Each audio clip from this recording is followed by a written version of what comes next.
Allez, bonjour à tous, bienvenue pour une nouvelle émission de Gardons la pêche sur la page Facebook de la pêche chez les poissons. On va parler black bass aujourd'hui avec notre journaliste Julien Massien, toujours fidèle au poste qu'on a vu sur Canal+ dans la Gaule d'Antoine récemment, qu'on voit un peu partout dans les médias, hein. Il est très très demandé cet homme. Il nous fait vraiment l'amitié de venir avec nous N'en fais pas trop, Nico, je t'en prie. pour cette petite interview. Et Franck Rossmann, vous l'avez reconnu, chef de produit chez Sakura depuis une quinzaine d'années maintenant. Sakura, marque de pêche pêche au leurre avec la maison Certes, évidemment. Ça fait combien de temps? 15 ans, ouais, c'est ça que tu es chef de produit chez Ouais, Sakura? bonjour à toutes et à tous. Vraiment, ça fait un plaisir de vous rejoindre pour animer ce live. Oui, Sakura, ça fait 15 ans cette année. Là, on est dans la 15e saison. Donc, en effet, c'est ça. Ouais, c'était bon. Une belle fidélité au poste, hein. On peut pas en dire entendre pour Julien Massien, qui est pas le plus des fidèles des pêcheurs et 6 qui ans, touche à 6 tout. ans, 6 ans de collaboration avec la pêche et les poissons, c'est déjà pas mal. C'est beau pour Ah, mon jeune âge.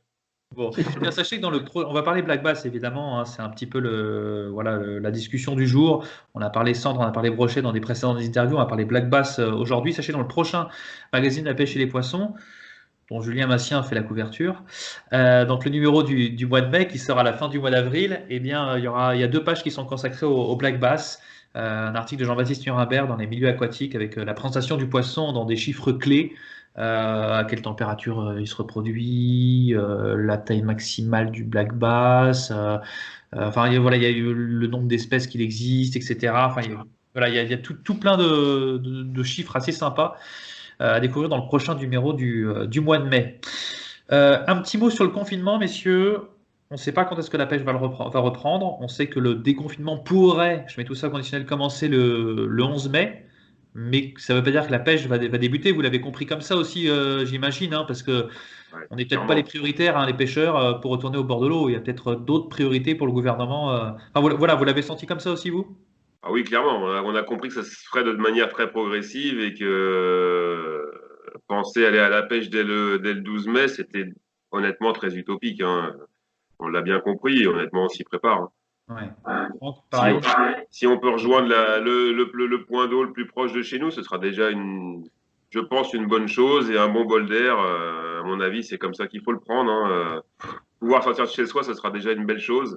Des projets à 400-500 km, ça me semble encore très très compliqué.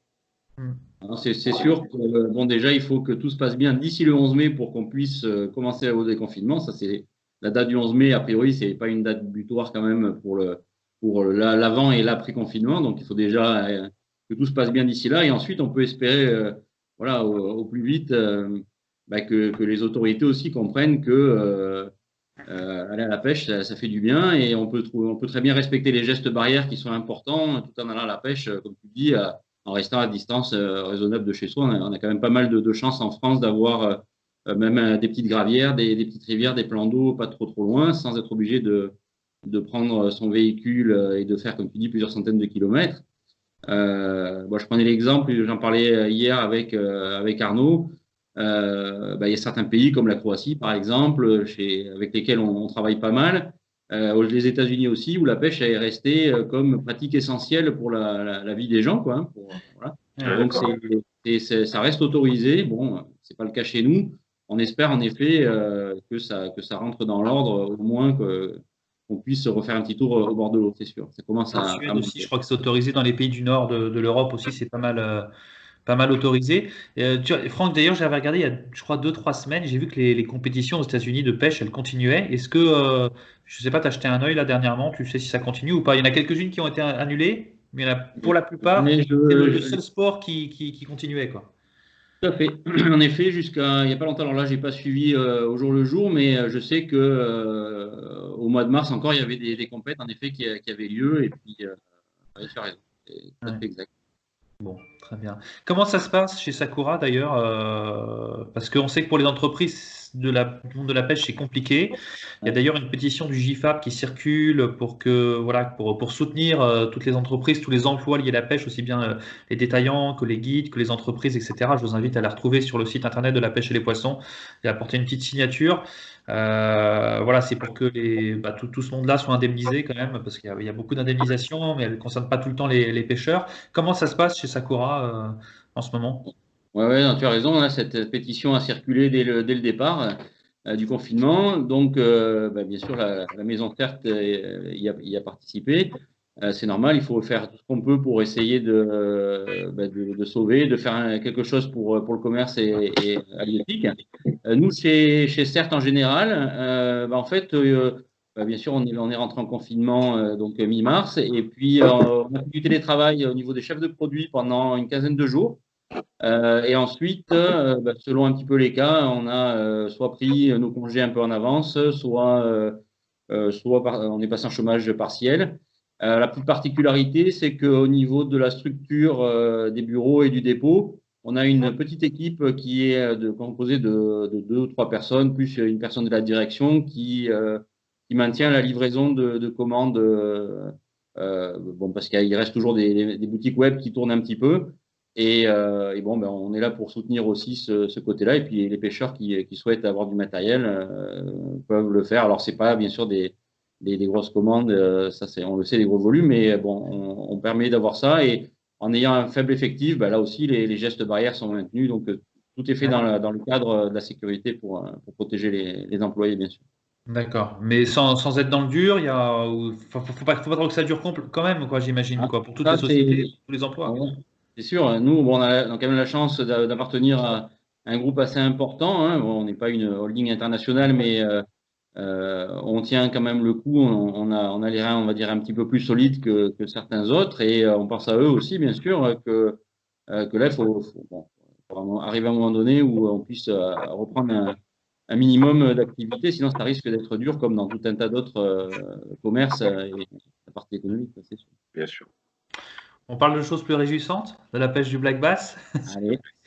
Moi, je connais peu, parce que, alors moi, pour le coup, je suis à Paris, je pêche plus dans le nord de la France.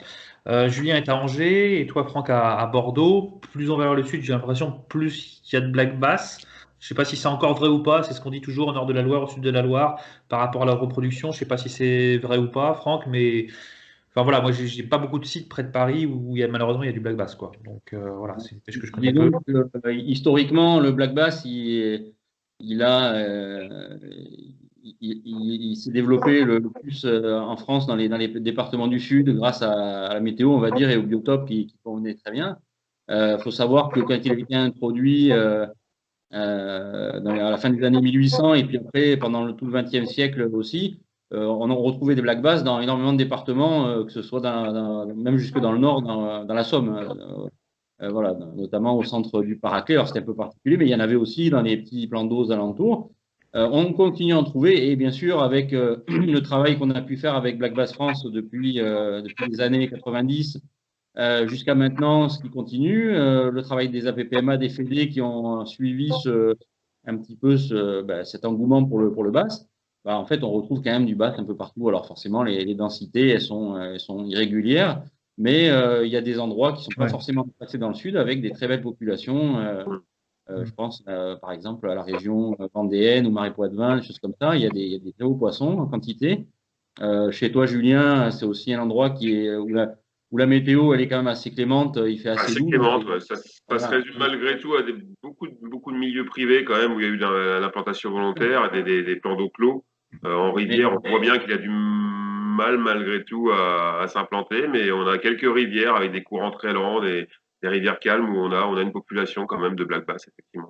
Ouais. C'est sûr que quand on lui laisse sa chance, ça veut dire quand il est assez protégé pour pouvoir se reproduire naturellement et qu'on soutient un petit peu par des empoisonnements, là tout d'un coup on se rend compte que le biotope finalement il convient très bien et en effet on n'a pas les croissances qu'on peut avoir dans le sud systématiquement, mais on peut avoir du poisson, du kilo jusqu'à plus, jusqu'à 2 kilos, 2 kilos et demi, pratiquement partout en France. Même moi j'en ai eu dans des petits plans d'eau dans le Massif central à 500-600 mètres d'altitude avec de la glace et de la neige. Ils résistaient très bien, il n'y a pas de souci. On voit bien, notamment au Québec ou dans le nord des États-Unis, ils supportent bien. Le tout, c'est qu'il y a un bon support d'alimentation, du poisson fourrage, des écrevisses, quelque chose de varié, et qu'on fasse attention à lui pendant la repro. Donc, il y a aussi une volonté de l'aider à s'implanter. Tout à fait. Le black bass, là, il est justement en période de frais, c'est ça?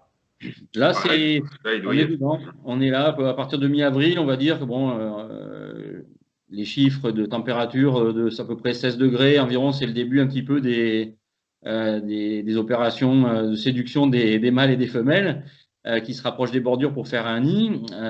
Donc c'est à peu près à cette époque-là, donc mi-avril, et puis ça peut durer. Alors en effet, selon les rivières et les biotopes aussi, hein, en rivière, c'est un peu toujours décalé, même si on est dans le sud.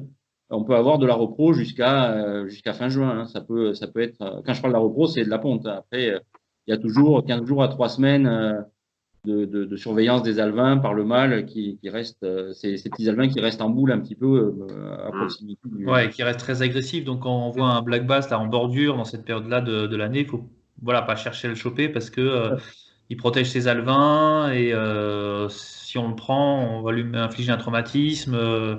Le remettre à l'eau, c'est bien, mais voilà, c'est peut-être pas la solution idéale. Je sais qu'il y a certaines fédérations qui le protègent bien, qui mettent une date d'ouverture décalée. Bon, c'est moins le cas, peut-être, c'est pas la priorité, peut-être ailleurs. Je crois qu'en Gironde, vous êtes pas mal hein, de ce côté-là au niveau de la réglementation. C'est pas trop mal. département, hein, c'est vrai que ça commence, enfin, depuis le temps, on va dire, parce que ça fait 25 ans qu'on essaie de se battre pour ça, même un peu plus. Nous, au sein de BBF et les gens qui nous suivent un petit peu, ils savent que on essaie d'éviter le pêcher avant début juillet, quoi. Comme ça, on préserve vraiment toute la période. Donc, c'est vrai que le confinement qu'on vit là, il est difficile parce que ça tombe pendant la pêche de la truite, ça tombe pendant l'ouverture du carnassier, du brochet en règle générale. Mais pour les pêcheurs de basse, ils sont déjà un peu habitués à faire attention, on va dire, de mi-mars à fin juin. Donc, c'est un peu cette période qui est quand même primordiale. Et là où on fait attention à ça, ça marche quand même très, très bien. Bon, très bien.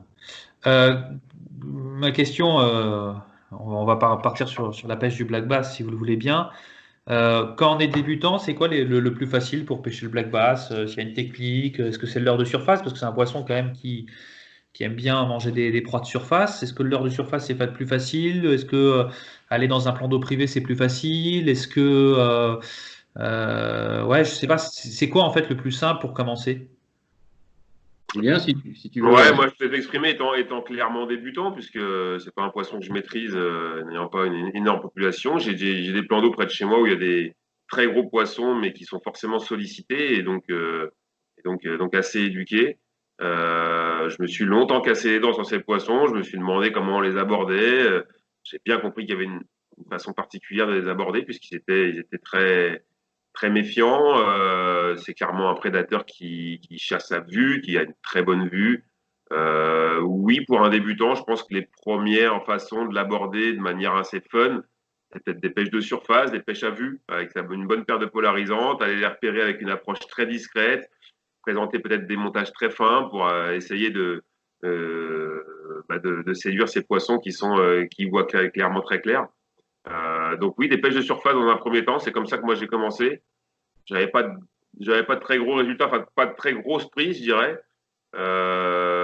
Mais c'était très fun. Voilà, fil fin, montage à vue, aller déposer des petits worms, des petits insectes, faire popper, un petit popper, voilà, un petit stick bait. Donc en prenant soin de lancer derrière pour pas l'alerter. C'est un poisson qui réagit vraiment au moindre contact d'un insecte sur l'eau. Enfin, c'est vraiment à l'affût. Quand ils sont comme ça sous la surface en maraude, ils sont vraiment à l'affût et c'est franchement intelligent. Ouais, c'est un sacré poisson. Donc, et on se prend vite au jeu, par contre. C'est vrai que goûter au black bass, C'est sûr. on comprend très rapidement pourquoi il y a un tel engouement, pourquoi dans le Sud ils ont fait tous ces efforts, pourquoi Black Bass France existe. Moi, le black bass, honnêtement, au départ, je me disais, bon, oui, sympa, mais dans des étangs, ça me branchait pas plus que ça.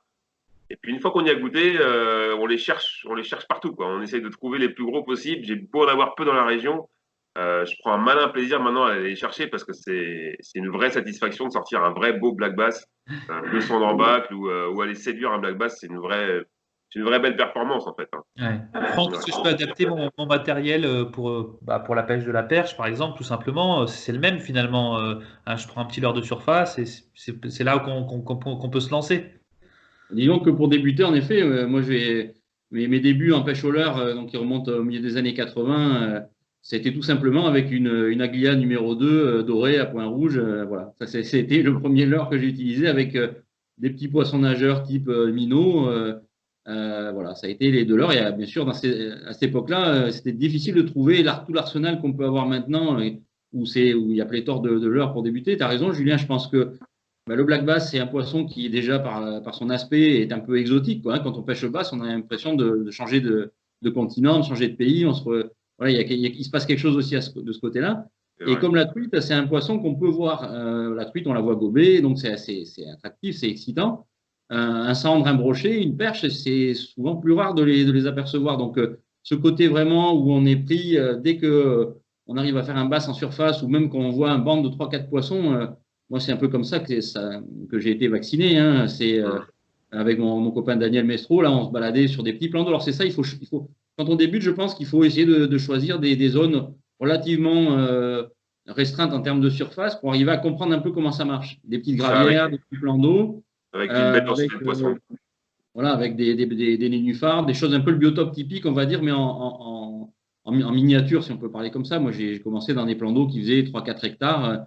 C'est pas très grand, on fait le tour, on arrive à comprendre. Et en effet, comme pour la truite, hein, la pêche à la mouche sèche, là, la pêche au popper, la pêche avec des petits airbugs en poil creux, c'est la pêche ultime parce que voilà, on a un contact visuel, on voit le gobage, c'est super excitant. Mais on peut très bien commencer avec voilà, un petit minot, pourquoi pas, une simple cuillère tournante, et puis voilà, bon, maintenant on a vraiment le choix, un petit spinnerbait. Le spinner aussi, c'est un leurre qui permet de trouver, on va dire, c'est la cuillère du pêcheur de basse, quoi, hein. C'est la cuillère un peu tout-terrain qui s'accroche moins qu'une cuillère en ligne traditionnelle. Voilà, un popper et un spinner, on arrive à sans trop connaître, on va dire, les bases, où après il faut gratter un peu plus avec du leurre souple, etc. Voilà. Après, en effet, on peut passer sur des leurres genre Senko et qui là vont nous rapporter, ou des Ika, des Fatica qui vont nous rapporter du poisson aussi très vite. Et là, on a un arsenal de 3-4 leurres qui suffit pour vraiment débuter. Je crois que vous avez quelques leurres là devant vous, hein. N'hésitez pas à me les montrer, comme ça je prends les références pour passer les commandes sur les magasins en ligne. Moi, je rejoins vraiment Franck sur le fait de commencer sur les petits milieux, parce que même si les très grosses seront très difficiles à prendre et on ne pourra peut-être que les voir ou que les faire suivre ou que les faire réagir sans jamais les prendre, les petits sont malgré tout assez joueurs et assez réceptifs, donc avec même les leurres de base, même le débutant, on prendra des plus petits black bass. Donc oui, le fait de se fixer sur un petit plan d'eau, une petite surface au départ, logiquement, s'il y a une belle reproduction et qu'il y a une belle protection du milieu, et un système de no-kill qui est mis en place, c'est souvent ça dans les petits plans d'eau privés, on va avoir une population jeune qui va être réceptive. Donc vous ferez logiquement du poisson, même s'ils sont petits, vous ferez vos premiers black bass sans trop de difficultés. Bien sûr. Donc au niveau des leurres, on a parlé des leurres de surface, hein, donc ça va être le petit popper classique, vraiment. Là, c'est notre petit pop and dog là, qui marche très bien, qui est disponible en trois tailles, on va dire, vraiment utile pour le bass, qui est très facile à utiliser. Et on va avoir après, si on est un peu plus technicien, des stick bait, parce que là, il faudra apprendre à les faire nager un petit peu en walking the dog, en zigzag. Bon, ça prend très vite, hein, mais bon, maintenant, en plus, il y a des dizaines de tutos. On n'est plus du tout livré à soi-même pour débuter. On peut très vite progresser et faire ses essais. Une petite canne spinning pour débuter, donc un moulinet à tambour fixe traditionnel aussi, comme tu disais tout à l'heure, Nicolas. La taille du moulinet, c'est quoi du coup? C'est du 1000-2000, voilà. Ouais. Ok. Avec une petite tresse assez fine et un bas de ligne assez fin, parce que bon, il n'y a pas de dents, il aspire. J'imagine qu'il n'y a pas besoin de mettre de gros diamètre, non? Bah là oui, tu peux pêcher fin dans le cas où tu le pêches sur des zones assez découvertes, ou si c'est juste ou si les embacs sont simplement des herbiers. Attention dans les zones où des fois c'est parfois plus encombré, quand tu vas aller chercher dans des zones de bois mort où là, le poisson risque de t'embarquer dans les embacs, donc tu vas casser ton fil, mais pas par le poisson, mais par le contact avec le bois. Mais sinon, oui, avec un fil fin en pleine eau, sur des pêches de surface à vue, ça suffit, hein. Un 20 centièmes fluorocarbone et puis une tresse de 10, tu vas sortir tes poissons, hein. Maintenant, on parle de poissons standards et de petits poissons. Oui. Sur la traque du gros black bass, ça va être complètement différent et ça va être une autre pêche, hein, très clairement. Oui, et puis pour un pêcheur débutant, on va dire, qui va réutiliser peut-être ce qu'il utilise déjà, comme tu dis, pour la perche. Après, c'est vrai que le black bass, on sait que c'est un poisson qui vit bien souvent en embuscade au milieu des branchages, au milieu des herbiers. Donc, si on veut pas perdre de poisson, je veux dire se faire casser, parce que ça a quand même une puissance assez forte au combat même des poissons, on va dire moyens, poissons de 30-35 cm, ça combat quand même assez violemment. Ça a des dents un petit peu Rapport taille-puissance, c'est plus puissant que la perche, sans aucun doute. oui, tout à fait. Puis ça saute beaucoup. Donc, bon, je pense qu'il faut pas. Le fait de pêcher un peu plus gros n'est pas un manque, on va dire, de sportivité, comme on peut le concevoir en disant qu'on laisse une chance ou qu'on va pêcher le plus fin possible. Moi, je dis un petit peu des fois l'inverse, c'est-à-dire que dans un milieu donné, on peut essayer de pêcher avec un fil assez gros, mais bien sûr sans partir sur des diamètres de fou. Mais pour le bass, un 28, 30 sur une canne, on va dire medium light, c'est bien, disons qu'entre 25 et 30, quoi, voilà, selon les leurres qu'on va utiliser. Après, en dessous, c'est vrai que ça peut être un peu fin et on va aussi rater. Alors, comme on le voit hein, sur certains leurres ici, là, j'ai rajouté un petit hameçon trailer, un hameçon chance sur l'arrière du spinner. Souvent, les hameçons sont d'assez grosse taille. Si on pêche avec des fils fins, bon, avec la tresse, il n'y a pas de souci parce qu'il n'y a pas d'élasticité, même avec un 12 centième ou un 14, il n'y a pas de problème. Mais un fil fin, type un 20 centième, on va avoir de l'élasticité et on va rater quand même beaucoup au ferrage. Il vaut mieux avoir un fil un peu moins élastique, donc voilà, au-dessus de 25 centièmes, on va dire. Bon, Ouais, moi, je pêche en 35 personnellement, ça me semblait un peu gros, mais je m'y suis adapté au fur et à mesure parce que je vais chercher aussi dans les embâcles. Mais en plus, je pense que c'est un poisson qui a la gueule dure et plus résistante qu'une perche. Et ça nécessite un ferrage quand même pour ancrer l'hameçon. Il faut ferrer un black bass bien plus que la perche, quoi.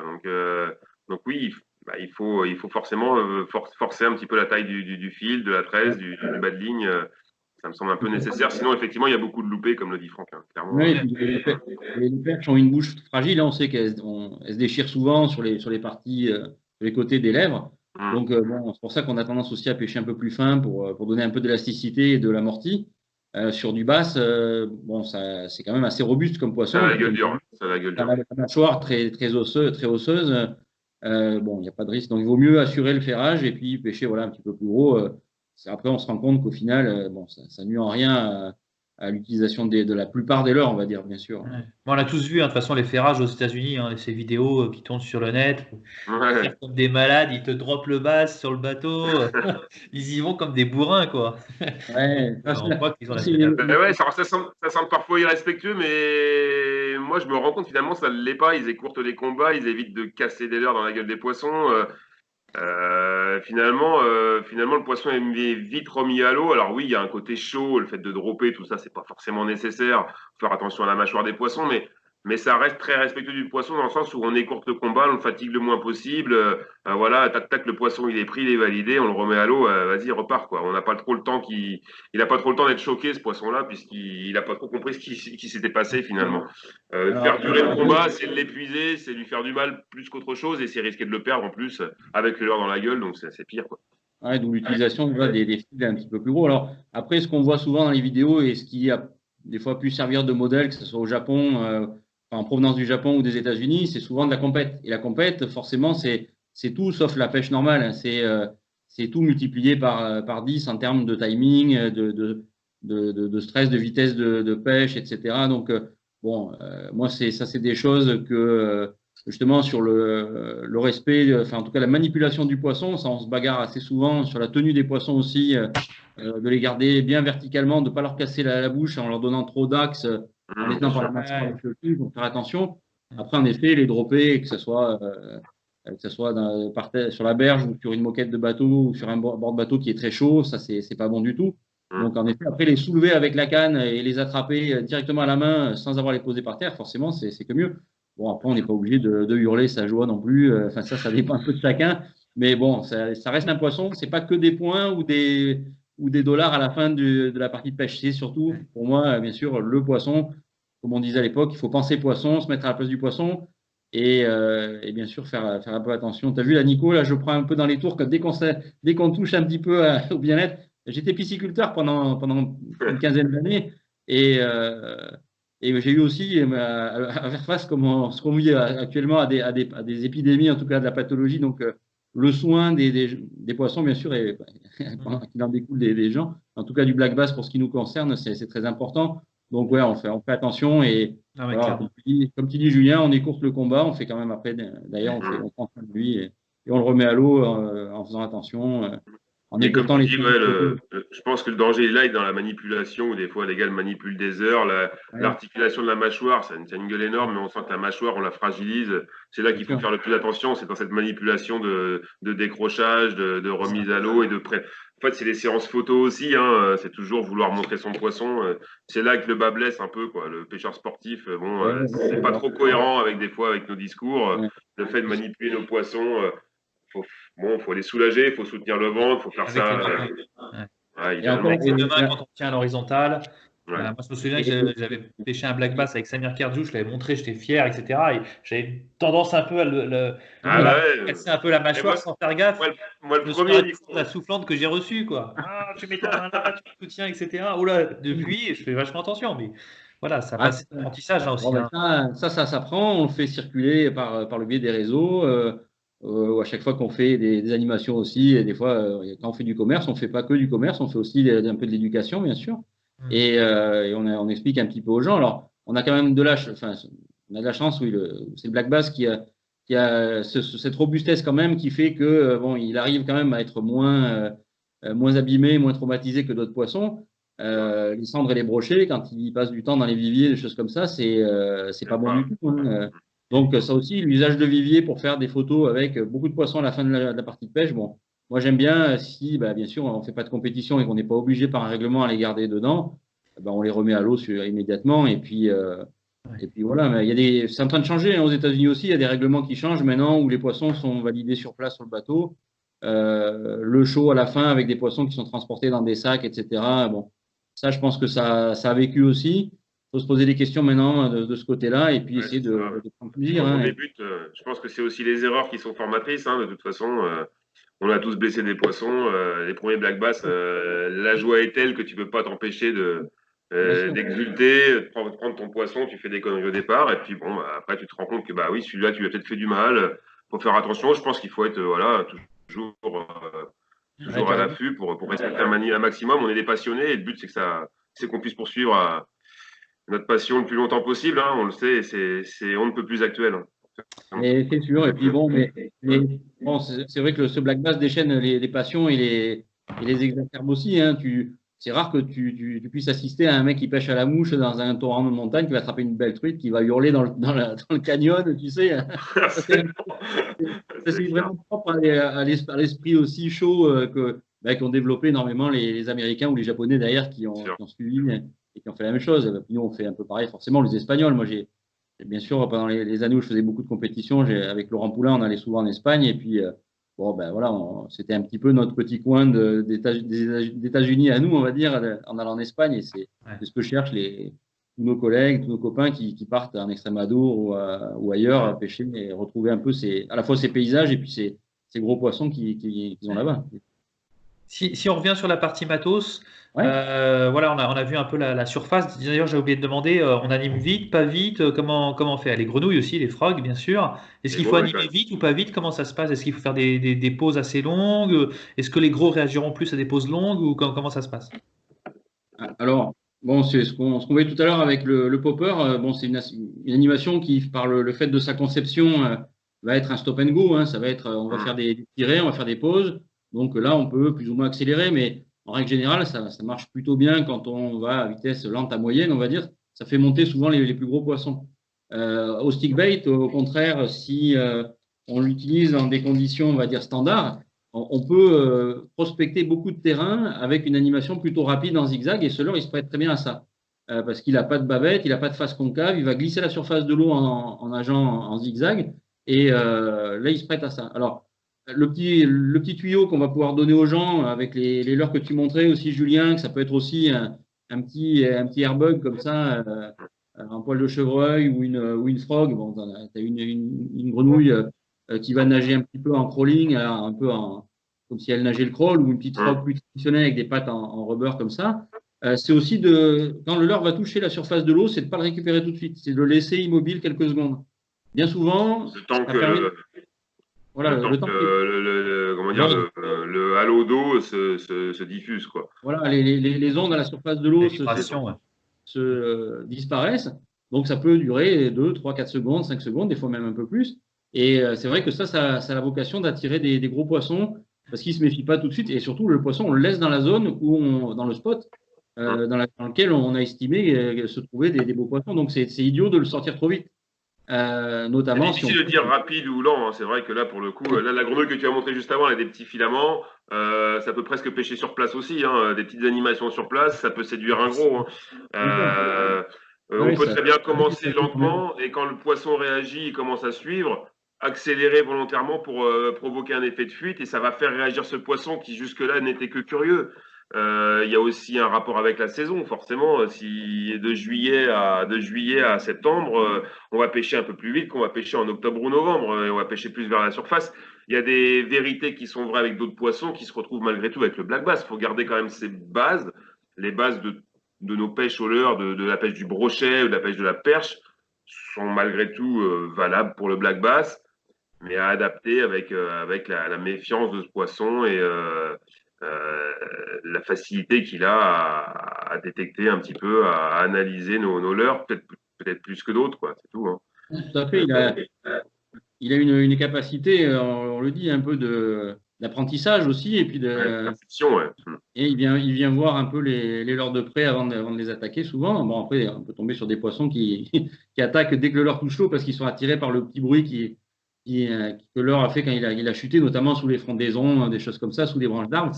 Il y a un leurre de surface qui n'est pas flottant, hein, qui est le buzzbait, qui nécessite d'être récupéré assez rapidement pour que le lisse puisse tourner, sinon il va couler. Donc, on va trouver la vitesse là, juste pour pas qu'il décroche et qu'il puisse continuer à faire son chapelet de bulles, à faire énormément de bruit. Bon, voilà, ça, c'est un leurre typique de surface qu'il faut ramener quand même relativement vite. Donc, ça peut être un leurre de plein été quand les poissons sont vraiment actifs le matin ou même des fois en pleine journée. Moi, j'ai fait des très, très gros poissons entre midi et 2, on va dire, enfin, pendant vraiment la période de canicule où justement, pour dehors parce qu'on se met à l'ombre. Une vraie pêche de réaction. Ouais, un vrai leurre de réaction et qui va vraiment faire sortir les gros poissons des postes, notamment des troncs d'arbres immergés, s'ils sont planqués dessous, même un peu profond, à 2-3 mètres de fond, ils vont monter, choper ce leurre qui va partir au contraire assez vite. Donc voilà, entre le leurre qu'on n'anime pas et qu'on va laisser arrêter comme un petit popper à leur flottant et qu'on va laisser travailler un peu tout seul, ou la grenouille avec ses petites pattes en rubber, et le buzz qu'on va ramener vite, voilà, comme tu dis Julien, à la pêche, c'est vrai qu'il y a rarement des vérités absolues et il faut essayer. Voilà, avec le black bass encore plus. Hein. C'est vrai que le gros poisson, le gros black bass qui est. On a l'impression qu'on va le prendre en jouant finement, très lentement et tout. Il peut d'un coup sauter sur un leurre de réaction comme un buzzbait que vous ramenez comme un malade. Parce que voilà, il était décidé, ça lui est tombé près de la goule et il a réagi, il prend pas le temps d'analyser et il prend quoi. Et même de belle taille. Hein. Je vois des amis, j'en suis pas encore à ce point-là, et je vois des amis qui arrivent sur la fin de saison qui pêchent le black bass avec des leurres de 15 cm, 20 cm. Ça me paraît incroyable, mais ils le font, ils font des énormes poissons. Ça reste un poisson opportuniste et comme tout prédateur, tout carnassier, c'est opportuniste. Donc si ça tombe au bon endroit et qu'il ne prend pas le temps d'analyser et qu'il y voit une opportunité de faire un bon repas, il va y aller. Hein. Il va y aller quand même. Et éduqué ou pas. Et c'est la chance qu'on a aussi avec ce poisson-là, c'est que même si la zone a été pêchée, on peut passer après quelqu'un et changer de leurre avec une animation complètement différente et lui sortir un peu sous le nez, alors que le gars avant a rien fait du tout. Bon, il y a des beaux poissons qui étaient planqués là, mais qui ne réagissaient pas à ce limite. Si je vois un black bass là, qui est posté, je lui passe 1-2 leurres dessus, je peux lui faire toute ma boîte jusqu'à ce qu'il se décide? C'est possible? Ça veut dire qu'il a. Je fais le tour de l'étang et puis je reviens une petite heure après quand même, histoire de lui laisser le temps de faire un tour, de m'oublier. Ouais, ça reste un poisson, il y a quand même le syndrome du bocal, tu sais, le poisson rouge qui fait le tour du bocal, puis quand il a fini son tour, il fait tiens, c'est sympa ici. Voilà, c'est vrai que, comme tu dis, si toi tu l'as vu, lui, tu as sûrement aussi vu avant. Ah, il y a des chances, c'est clair. Et alors, quelquefois, en effet, ils sont un peu fous et ils attaquent un peu n'importe quoi, mais c'est vrai que dans ces cas-là, c'est un peu plus délicat. Là. Ce dont je parlais, c'était les poissons qui sont plutôt invisibles, on va dire, et qui sont postés en profondeur. D'accord. Ok, ça marche. Vous commencez par la surface, j'imagine, et ensuite vous descendez un peu dans le fond, non? C'est ça? On attaque par la surface et comment vous faites? Oui, et puis en fonction des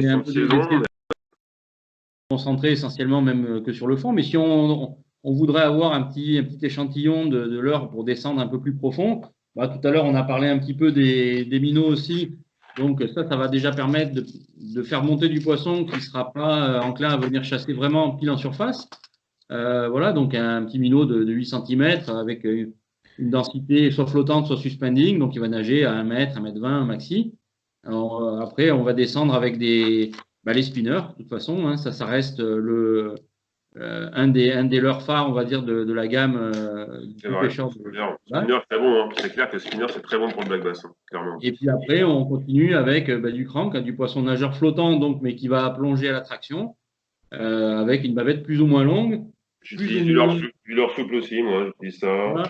Avec plus ou moins d'angle sur la bavette. On voit que sur ce modèle ici, qui est une bavette très courte, avec un angle très proche de 90 degrés, là, on a un leurre qui va plonger à 1 mètre, 1 mètre 20. Et au contraire, avec un leurre qui va être, avec une bavette qui va être dans l'axe du leurre ici, et qui va avoir une bavette beaucoup plus longue que le précédent, on va avoir un leurre qui va plonger à 2, 3, 4, 5 mètres et des fois plus. Alors là, quand on pêche en lac de barrage, bon, chez nous, on a peu de cas où il y a du bass en lac de barrage, mais il en existe quand même quelques-uns. Mais surtout en Espagne, notamment au Portugal, pas loin de chez nous, on va utiliser très très souvent soit du crank comme ça pour aller gratter justement les poissons qui sont soit postés près des roches du fond, ou soit suspendus. Et là, on va pouvoir même utiliser, alors que les pêcheurs de français connaissent bien, que ça attrape aussi beaucoup de cendres, c'est du crankbait lipless. Voilà. Donc sans bavette, et c'est le dessus de la tête ici qui va faire office de point d'appui pour faire nager le leurre. Bon, celui-là, il est coulant, hein, à la différence des crankbaits qui sont flottants. Et là, on va pouvoir faire de la pêche aussi de prospection assez rapide, voire même verticale, si on a du poisson qui est groupé autour de bancs de poissons fourrage qu'on aurait repéré avant. Voilà, donc ça va être déjà un spinner, puis 2-3 cranks et un minot.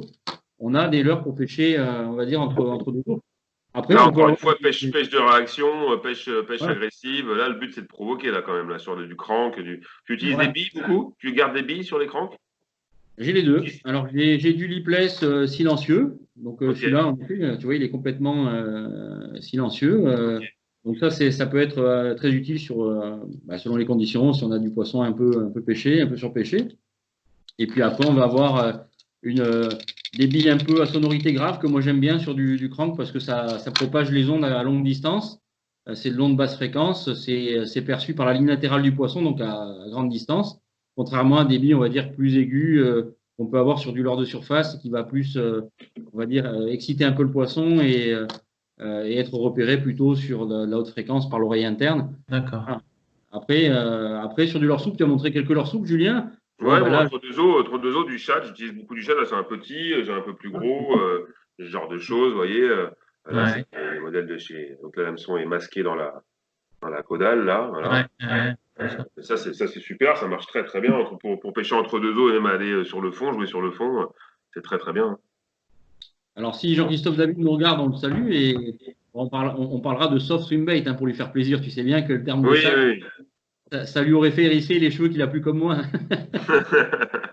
Et donc, bon, tu as raison, le soft swim bait, qu'on va utiliser maintenant, nous, énormément pour le brochet en France ou en Europe, on va dire, c'est des leurres qui ont été développés comme, bien sûr, une grosse majorité des leurres qu'on trouve sur le marché, aussi bien pour l'eau douce que pour la mer, sur des bases de leurres à black bass. Tout à l'heure, tu parlais des pêches d'automne ou des pêches de printemps. Alors, dans les endroits privés où on peut pêcher en février-mars, quand les poissons vont remonter un petit peu, se refaire une santé avant la repro, là, pêcher avec du gros swim sur des poissons qui se baladent un peu comme ça, qui sont encore un peu léthargiques, mais qui vont justement pas refuser de prendre un gros leurre. C'est la période où ils mangent, ils prennent des forces avant en vue du frais, quoi, finalement. On peut pêcher avec du soft swim bait. Et puis après, donc bien sûr, ici, là, vous avez les deux leurres que tout le monde connaît. Alors, et c'est bien sûr du Gary, c'est le leurre souple. Ils sont déjà montés. Tricheur. Donc ça, c'est le Senko et le Fatica. Bon, on va dire c'est la base aussi. Ce qu'on appelle la base. Voilà, du pêcheur de basse et qu'on va pouvoir utiliser alors près de la surface ou qu'on va laisser couler et pouvoir utiliser à 2-3 mètres de fond parce que c'est des leurres assez denses, remplis de sel dans la masse et donc ils augmentent la densité. Donc ils vont pêcher, qui vont peser plus d'une dizaine de grammes sur des leurres souples comme ça et qui vont, en descendant en plus, vibrer doucement. Enfin, là, c'est très naturel. Et là, on s'adresse plus au côté alimentation, on va dire, plutôt que réaction, comme tu le disais tout à l'heure. Donc, sur des leurres qui vont passer très vite. Là, le poisson a le temps de venir le voir, de regarder de près, de le prendre dans la bouche. Comme il sent que ça a l'air moins à manger, en plus avec ce sel qui rappelle un petit peu les fluides biologiques un peu du poisson, et il le garde. Hein. Le black bass, ça mange beaucoup d'écrevisses, ça mange aussi des vers de terre, ça mange des insectes, c'est un régime alimentaire proche de celui de la truite, bien sûr reporté sur les eaux plus tempérées, puisque voilà, sa plage de vie, c'est de 8-10 degrés à 30 degrés, on va dire. Donc, il adapte sa nourriture là-dessus. Donc, voilà, on peut lui proposer vraiment un grand panel. Donc, Donc, du coup, même pas lesté en fait, c'est ça. Tu mets pas de tête plombée, pas de ou un petit plombal peut-être si on veut faire un montage Là, textile. on est sur des pêches plus lentes. Là, on aborde vraiment des pêches plus lentes à vue, aller chercher dans des zones où on suppose que le poisson est là. Là, on est plus sur une pêche, oui, voilà, vraiment plus tactile, plus lente. Là, pour finir avec les pêches de réaction, ce qu'on n'a pas cité aussi, c'est les chatterbaits, qui sont des super leurres pour le black bass. Je le gardais pour la fin, mais tu fais bien de les sortir, en effet. C'est le leurre du moment, c'est sûr. Hein. En plus, bien sûr, on se rend compte que le chatter, c'est un croisement un peu entre un jig, on va dire, et puis un spinner ou un crank. Ça vibre comme ces leurres-là, et puis ça a la silhouette d'un. On peut y rajouter un soft swim bait derrière. Donc, on peut y mettre ce qu'on veut. Moi, ce que j'aime utiliser, c'est des leurres comme ça, des petits trailers. Ouais, c'est ça, ouais. Voilà, des trailers bifides un peu longs et fins, comme ça, qui vont bien propager l'ondulation sans gêner la vitesse de récupération. Et ça passe très, très bien dans les obstacles. Donc, là, nous, en l'occurrence, en ce qui concerne Sakura, ça fait partie de nos meilleures ventes depuis 2-3 ans qu'on a étoffé la gamme. Et notamment, voilà, ces 2 dernières années, c'est un truc incroyable. Et là, on peut aller chercher les milieux encombrés, j'imagine, avec ça. Pardon? Oui, on peut. Oui. Ça passe dans les herbiers. Ça s'accroche peu. La bavette, en fait. Voilà, c'est elle qui sert d'anti-accro comme le ferait la bavette d'un crankbait. En fait, voilà, cette bavette de chatter va protéger un peu l'hameçon des accros puisqu'elle évolue comme ça. Elle vient onduler devant. Donc, elle cache, si vous voulez, l'hameçon. Avec, voilà, pour les pêcheurs qui sont, on va dire, débutants ou un peu novices, comme avec les buzzbaits, comme avec les spinners, toujours, bien sûr, vous voyez que la constitution des leurres, hein, les gars qui ont inventé ça, ils maintiennent toujours avec le système de tête plombée un peu légèrement décentré, toujours la pointe de l'hameçon vers le haut. Et là, déjà, on passe dans les obstacles vraiment beaucoup plus facilement. Alors, en plus, c'est protégé souvent par une armature sur des spinners, par la bavette ici, ou par un jig avec la bavette, la petite brosse en fibre nylon. Donc ça, c'est un leurre aussi qui va à la suite du chatter. Hein. C'est un peu pas son ancêtre, mais c'est un leurre qu'on utilise déjà depuis très longtemps pour les eaux plus bravo, un partout, Franck, tu m'as devancé là ce coup-ci. C'est la main aussi, bien sûr. Bravo, donc, forcément, le jig, ça c'est une de mes pêches préférées, donc c'est un peu aussi ce qu'on a vu dans le confinement, les bucket challenge, donc le fameux geste du pitching où on va lancer en balançant sous la canne et faire tomber son leurre très précisément dans une toute petite surface, dans un petit poste exigu. Bon, là c'était pendant le challenge, pendant le confinement, c'était dans un petit gobelet, dans une petite tasse, dans un mug. Bon, dans la nature, hein, c'est entre 2 petites branches, dans une fouée d'herbier. Là où on va mettre vraiment le leurre face au poisson, sur le nez du poisson. On utilise souvent le jig pour les pêches en eau froide. C'est vrai que ça marche très bien quand l'eau elle est à 10-12 degrés. On peut l'utiliser aussi l'été, alors avec une petite variante. Moi, j'utilise beaucoup le jig and worm. Donc, pendant la période froide, ça va être plutôt une écrevisse qu'on va utiliser. Parce que voilà, on l'a dit, le black, c'est un poisson qui se nourrit beaucoup d'écrevisses. Donc, la silhouette ici va être très très proche de celle d'une écrevisse. Mais alors, l'été, moi, j'adore utiliser le jig and worm. Donc, avec une silhouette beaucoup plus fine, c'est peu utilisé, mais ça marche très très bien et ça se prête très bien aussi. Alors, la descente va être un peu plus rapide vers le fond, donc ce qui correspond aussi un peu avec la hausse des températures. Le poisson va être un peu plus actif. Voilà, ça c'est les 2 combos, mes 2 combos favoris, on va dire, plutôt froide. Je participe pas de jig and worm, tu vois, ça m'intéresse à ton histoire. Je vais essayer ça. Est-ce que tu peux nous décrocher le worm et nous le remettre pour bien qu'on voit le montage? Oui, alors là c'est un jig un peu particulier qui est dans notre gamme, c'est un jig avec la tête articulée, hein, mais on peut le monter sur un hameçon de jig. Alors là c'est un petit hameçon texan, hein, qui est articulé sur une tête plombée. Donc D'accord. voilà. Un jig avec une articulation. Ok, D'accord. d'accord. Voilà, un swimming jig, alors qu'on a dans la gamme, là, c'est le Bellamy. Donc, Ok. il a une petite tête, voilà, articulée. Donc, on va avoir l'avantage du montage texan, donc, qu'on va monter sur le worm. Donc, on va piquer, comme on le ferait sur un Senko, un Fatica, l'hameçon décentré ici, je ne sais pas si on le voit bien. On le repique sur le nez, on refait sortir juste à proximité du point d'entrée. On fait basculer le leurre sur le point ici, le petit zigzag qu'il y a sur la hampe. Et ensuite, on va venir piquer la pointe, voilà, Ouais, sur ok, le très bien. leurre et le repiquer légèrement sur le leurre, sur la peau du dos du leurre pour le rendre vraiment entière. Donc, Ok. ça, c'est son texan. Sur un jig traditionnel, on va l'utiliser de la même manière. Alors, bon, là, le worm est un peu petit par rapport à ce jig-là qui est un petit peu plus gros. Mais là, alors, pas hésiter à démesurer le worm par rapport au jig, hein. On peut utiliser des leurres de 15-20 cm sans problème. Comme c'est très souple, le black, quand il aspire, hein, vous avez dû le voir sur des vidéos. C'est un bulldog. Hein. Un poisson de 50, ça a une gueule, c'est impressionnant. Mais le point dedans. Donc, voilà, quand ça aspire à une écrevisse, il ne la prend pas avec le bout du museau, il la fait rentrer de l'eau dans sa bouche et ensuite il engloutit. Donc avec un jig, c'est pareil, ou avec n'importe quelle leurre, hein, il va l'aspirer. Donc là, on va l'enfiler carrément sur la hampe directement du jig et voilà, on a le jig and worm traditionnel, on va dire, avec la broche. GCRS, ça tient. Mal. Voilà. Et ça, c'est vraiment top. Ça, c'est un super montage pour les eaux chaudes. Quand Ok. on va vouloir aller pêcher vraiment au creux des obstacles, quand l'eau va être un peu plus chaude, donc pendant la période estivale, c'est très bien, jusqu'à l'automne, ça fonctionne très bien. Ouais. Très bien, très bien, très bien. Est-ce qu'on a fait le tour là de nos leurres? On a vu à peu près tout, Ouais, j'imagine?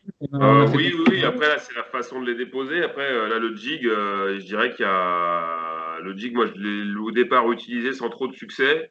Et j'ai compris qu'il fallait aller vraiment le déposer dans les zones les plus encombrées, mais des zones vraiment improbables que j'aurais jamais pêché au préalable. Honnêtement, j'ai appris avec un jeune Bordelais d'ailleurs qui s'appelle Alexis, dans lequel j'avais fait un article sur lui il y a quelques mois dans la pêche et les poissons.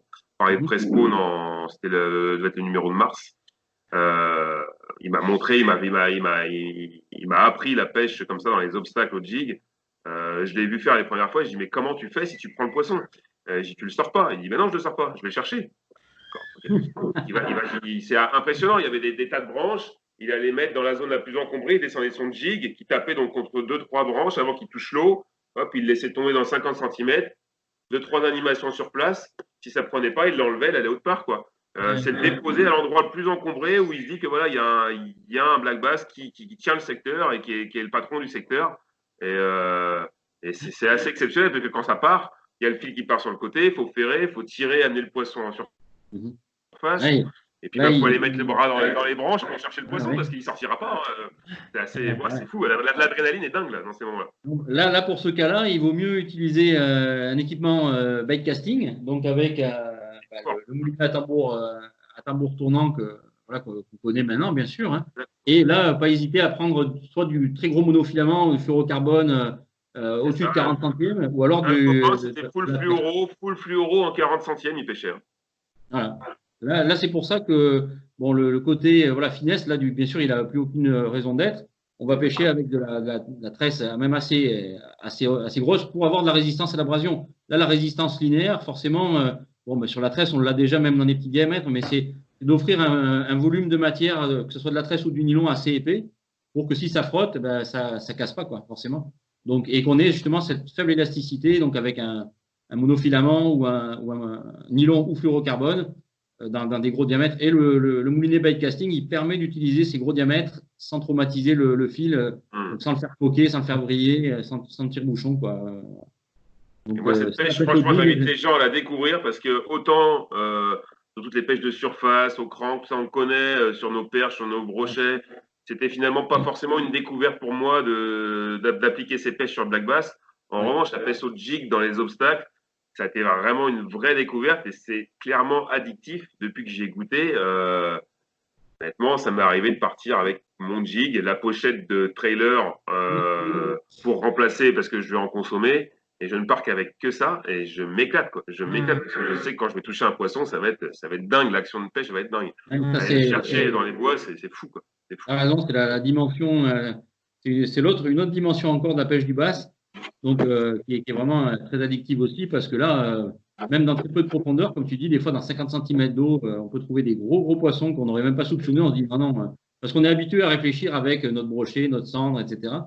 Et les basses, eux, ils viennent aussi se planquer là parce que au bord, il y a des petites perches soleil, des écrevisses, il y a tout un tas de choses à manger, des grenouilles, bien sûr, et puis et donc ils se planquent là et puis en avant, quoi. Donc, on peut aller les chercher et c'est ce que je dis aussi souvent, comme on peut, avec tout cet arsenal, aller les chercher vraiment dans leurs cachettes les plus denses, les plus secrètes, il faut être d'autant plus respectueux avec ce poisson et se dire, voilà, on sait qu'on va l'embêter au plus loin possible.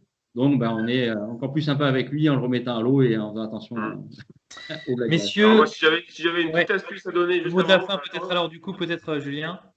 Ça serait vraiment de dire sur les rubber jigs, moi, ceux avec lesquels j'ai le plus de résultats et le plus de facilité à pêcher, et ça a changé ma pêche par rapport à cette approche, c'est vraiment la brosse. Quand elle est très dure, ça change vraiment tout. On ne s'accroche plus et ça permet d'aller chercher dans les zones, voilà, et de les débusquer sans accroc. Sinon, quand on s'accroche, le poste est un petit peu foutu, quoi. Donc, une brosse très dure, ça permet vraiment de pratiquer cette pêche et de la découvrir sans incident.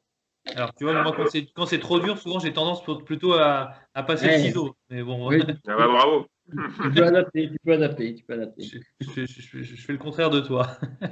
Bon, merci beaucoup, messieurs, en tout cas, d'avoir animé cette émission. C'était très sympa, on a appris plein de choses. En tout cas, j'espère que les lecteurs de la pêche et poissons ont appris plein de choses.